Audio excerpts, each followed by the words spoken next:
Son Xosé Gago, son de Carril, pero levo en Santiago vivindo bastantes anos.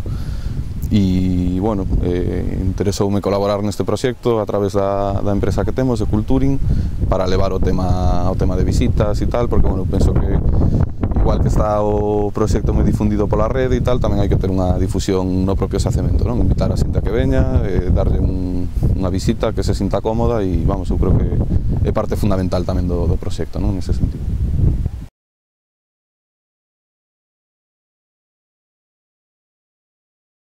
El personal, pois, home, estou aquí pois por colaborar, non? Porque penso que é importante este tipo de intervencións que vayan para adiante e, bueno, parte como profesional do patrimonio, pois, bueno, penso que houve un modelo económico que está esmorecendo, un modelo de como se facían as cousas, e penso que este tipo de proxectos poden regenerar un pouco o sector, non? Penso que un pouco por onde poden ir os tiros de cara ao futuro.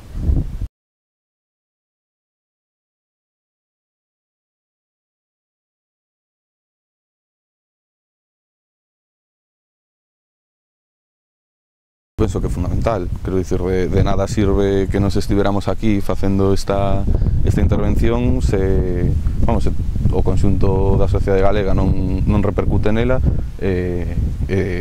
na población máis próxima, non? En Carnota e Lira eu penso que é fundamental que nos proxectos arqueolóxicos a xente se vincule, aparte, unha vez que estamos aquí vemos como a xente cada vez que ven nos aporta tamén moitísima información do xacemento, non? Da tradición oral, dos usos que se lle daba a este lugar antes, etcétera, etcétera, non? Entón é un feedback que eu penso que é fundamental para calquera proxecto arqueolóxico.